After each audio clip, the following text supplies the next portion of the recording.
CPU Galaxy. Welcome back to my channel. After some 387 floating point unit tests last week, we will go on today with another floating point story for 386 boards. I'm talking about the Intel RapidCAD chipset, the RapidCAD 1 and the RapidCAD 2. You never heard about them? I believe so, as many of you, I guess. So what is the RapidCAD chip? Well, it's actually a 486DX assembled inside this 132-pin ceramic package, which you can plug into a standard 386 socket.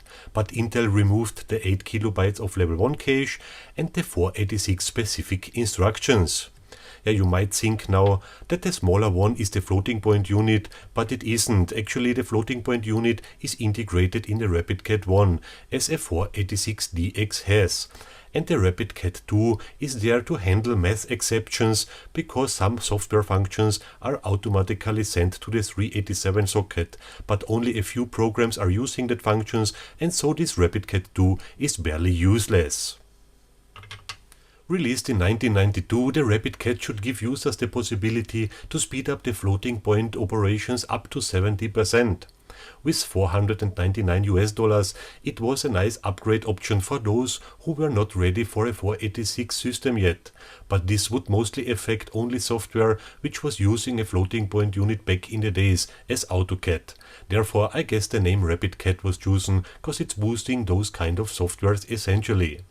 It's also written here that Intel did not want to cut into their 486 sales with this product. Well, of course not, because it's not that fast, but due to the fact that the Intel 486 was already released in 1989, something in my mind is knocking and telling me that they disabled the level 1 cache on purpose, because otherwise the RapidCAD would be too fast. Or maybe they used anyhow some modified 486 cores inside here, or maybe those 486 dies where the level 1 cache was defective after production. Who knows? And I believe anything of that if I would read it somewhere in the internet. Somehow I would be really interested on opening the chip to check the die with my microscope in comparison to a 486 die. Maybe I will do it one day. I have anyhow 2 of those sets available. So the test conditions for today will be following. Again, I'm going to use this excellent OPTI 495SX mainboard, which I was using also in my previous video.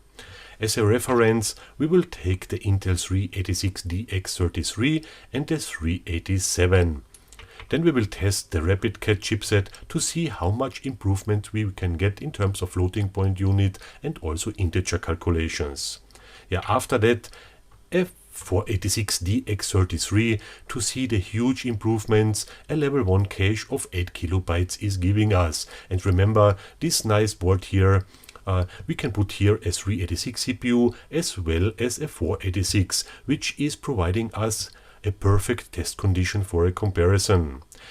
Due to the fact that the RapidCAD should be a 486DX without level 1 cache, I will add an extra test with the 486 and disabled the level 1 cache. So what do you think? Will they bring then the same results, or is the 486 still better than the RapidCAD? Well, interesting tests from my point of view.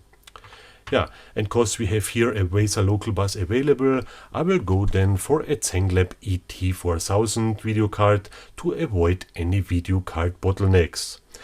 For the test programs, we are going to test, of course, Quake, because my last video many were complaining, why are you not choosing Quake also for a benchmark? So in this case also Quake, and Quake is also heavily using the floating point unit, so I expect to see a big difference between the RapidCAD and the 386 and 387 combination.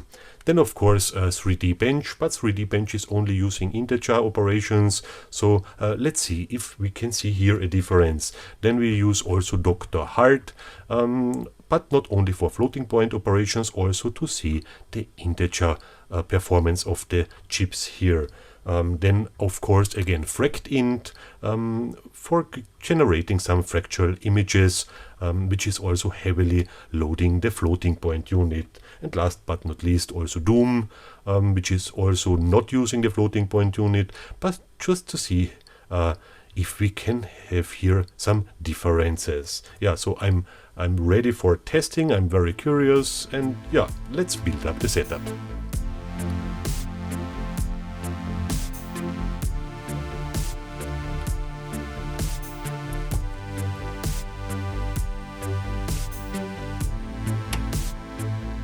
So yeah, Quake is a slideshow on any of our chips here, and of course not playable, but nevertheless we will get some frame rates to compare. The 386 can handle this with 1.5 frames. At the RapidCAD we can see immediately the better floating point unit, and we got here 2.5 frames. The 486 with deactivated level 1 cache 2.6 frames and just a little bit faster than the RapidCAD. Yeah, and with activated level 1 cache we can see again clearly its benefit at 3.9 frames per second. 3D Bench is also always very interesting at those comparisons, and interesting is that the RapidCAD is 1.1 frame ahead the 486 without level 1 cache. Of course the 386 is the slowest with 14.6 frames, and the full activated 486 far ahead with 27.2 frames. And at Dr. Hart we can see now why the RapidCAD is doing its job so well. It's actually faster than the 486 without level 1 cache at integer operations.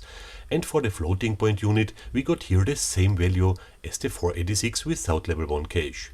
Also interesting, the RapidCAD is twice as fast as the 387 and also slightly better at integer operations. And of course, again the full activated 486 is out of any discussion. So then, at Fractint we can also nicely see how the RapidCAD is doing its job much better. At the side-by-side comparison we can see on the left side the 387, which is boosting the 386 already extremely, if you remember my last video of the 387 benchmarks. But on the right side we can see already the performance improvement you can get with the RapidCAD chipset. On the chart we can see that the RapidCAD was exactly same fast as the 486 without level 1 cache. The 386 took 48 seconds longer to finish the image, and the 486 with level 1 cache exactly 60 seconds in total. Yeah, Doom is also not a big joy on any of those chips, but good to compare the integer performance. The 386 could shine here with 6.66 frames. And believe me, I was doing this benchmark 10 times. It was always 6.66, the magic Doom number 666. Yeah, so, and again, we can see here the slightly better integer performance of the RapidCAD with 8 frames. The 486 without level 1 cache 0.1 frames behind, yeah, and far ahead again the full powered 486. If we summarize all results and scale them nicely together on one chart, we can see that the RapidCAD brings in average a performance boost of 40% compared to the 386-387 combination. Proven for me is also the fact that the RapidCAD is a 486DX without level 1 cache, cause we get here almost the same values compared to the real 486 with deactivated level 1 cache. And again, we can see the big improvements the 486 with level 1 cache can bring. For me this was a very interesting topic which I wanted to cover for a long time already.